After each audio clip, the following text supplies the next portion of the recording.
بسم اللہ الرحمن الرحیم۔ السلام علیکم معزز طلباء کرام، آپ سب کیسے ہیں؟ آج ہم نور الانوار کے سبق نمبر 50 کو پڑھیں گے۔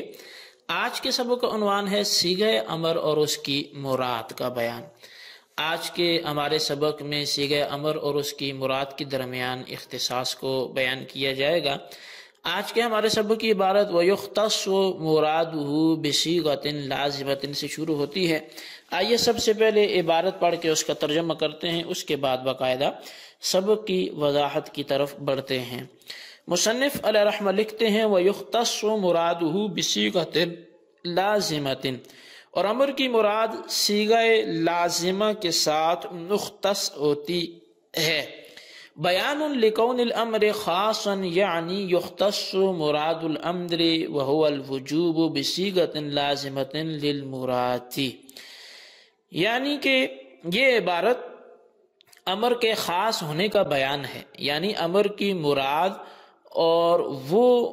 وجوب ہے، یعنی جو مراد ہے وہ وجوب ہے، ایسے صیغے کے ساتھ مختص ہوتی ہے جو مراد کے لیے لازم ہے۔ والغرض منه بیان الاختصاص من الجانبین ای لا یکون الامر الا للوجوب ولا يثبت الوجوب الا من الامر دون الفعل فیکون نفیا للاشتراک والترادف جمیعا۔ اس قول سے مصنف کا مقصد طرفین کے اختصاص کو بیان کرنا ہے، یعنی امر صرف وجوب کے لیے ہوتا ہے اور وجوب صرف امر سے ثابت ہوتا ہے نہ کہ فعل سے، پس یہ اشتراک اور ترادف دونوں کی نفی ہوگی۔ وذالک بأن یقال ان دخول الباء ها هنا على المختص على طریقۃ قولهم خصصت فلانا بالذکر فتكون صیغۃ مختصۃ بالوجوب دون الاباحۃ والندب۔ اور یہاں یہ اس طور پر کہا جائے گا کہ یہاں با ان کے قول خصصت فلانا بالذکر، کہ میں نے فلاں کو ذکر کے ساتھ خاص کیا کہ طریقہ پر مختص پر داخل ہے، پس صیغہ امر وجوب کے ساتھ مختص ہوگا، اباحت اور ندب کے ساتھ یہ مختص نہیں ہوگا، اور یہی اشتراک کی نفی ہے۔ وَيَكُونُ وَهَذَا اشتراک النفی، اور یہی اشتراک کی نفی ہے۔ وَيَكُونُ مَعْنَى قَوْلِهِ لَازِمَةٍ، اور مصنف کے قول لازمتن کا جو معنی ہے وہ یہ ہوگا کہ ان الصیغۃ لازمۃ للمراد، کہ صیغہ جو ہے وہ مراد کو لازم ہے، ولا تنفک عنہ، اور وہ مراد سے الگ نہیں ہوتا، ولا یکون المراد مفہوما من غیر صیغۃ، اور نہیں مراد صیغے کے علاوہ سے مفہوما لی جا سکتی ہے، وَهُوَ الْفِعْلُ وَهَذَا نَفْيُ الترادف، اور یہ صیغہ کے علاوہ یعنی فعل سے یہ مراد جو ہے وہ اخذ نہیں ہوگی، اور وہ فعل ہے اور یہ ترادف کی یہ نفی ہے۔ جی طلبہ کرام، یہ ہمارے آج کے سبق کی عبارت اور اس کا ترجمہ تھا۔ اب آئیے اس کی وضاحت کی طرف بڑھتے ہیں۔ مصنف کی عبارت حل کرنے سے پہلے بطور تمہید یہ ذہن نشین فرما لیں کہ کبھی لفظ معنی کے ساتھ مختص ہوتا ہے، یعنی لفظ اس معنی کے علاوہ دوسرے معنی پر دلالت نہیں کرتا، لیکن معنی اس لفظ کے ساتھ مختص نہیں ہوتا، بلکہ یہ معنی اس لفظ کے علاوہ دوسرے لفظ کا بھی مدلول ہوتا ہے۔ جیسے الفاظ مترادفہ مثلا لیث اور اسد، کہ لفظ اسد حیوان مفترس یعنی جو چیر پھاڑ کرنے والا جانور شیر ہے اس کے ساتھ مختص ہے، لیکن حیوان مفترس لفظ اسد کے ساتھ مختص نہیں ہے، بلکہ جس طرح حیوان مفترس لفظ اسد کا مدلول ہے، اسی طرح لفظ لیث اور غضنفر کا بھی مدلول ہے۔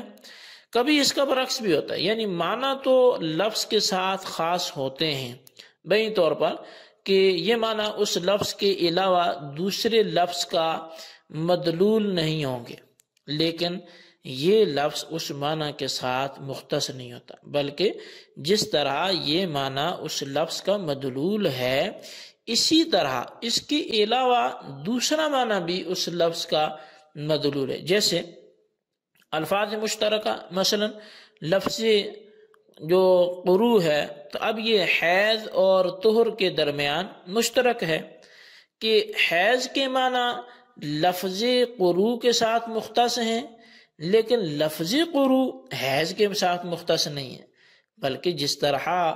حیض لفظ قروء کا مدلول ہے اسی طرح طہر بھی لفظ قروء کا مدلول ہے۔ اور کبھی جانبین سے اختصاص ہوتا ہے، یعنی لفظ معنی کے ساتھ مختص ہوتا ہے اور معنی لفظ کے ساتھ مختص ہوتا ہے۔ جیسے الفاظ متباینہ دیکھ لیں، مثلا انسان اور فرس، کہ انسان حیوان ناطق کے ساتھ خاص ہے اور حیوان ناطق انسان کے ساتھ خاص ہے، اور فرس جو ہے یہ یعنی گھوڑا یہ حیوان ناحق کے ساتھ مختص ہے، اور حیوان ناحق یہ فرس کے ساتھ مختص ہے۔ تو لہٰذا کبھی کبھی جانبین سے بھی اختصاص ہوتا ہے۔ تو تین طرح کی ہمارے سامنے صورتیں آئی، کبھی جو ہے وہ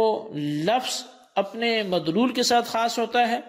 کبھی مدلول اپنے لفظ دال کے ساتھ خاص ہوتا ہے، اور کبھی یہ اختصاص جانبین سے ہوتا ہے کہ یہ لفظ اسی مدلول کے لیے اور وہ مدلول اسی لفظ سے صادر ہوتا ہے، اسی سے اخذ ہوتا ہے۔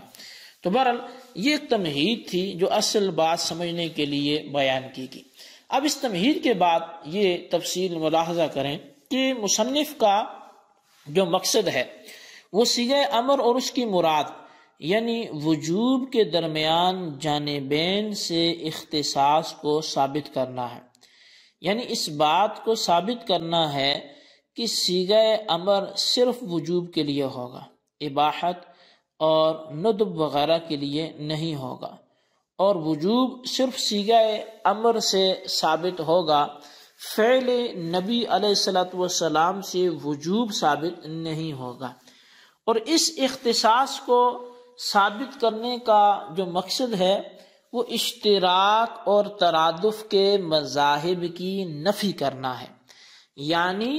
اس مذہب کی نفی کرنا ہے کہ صیغہ امر وجوب،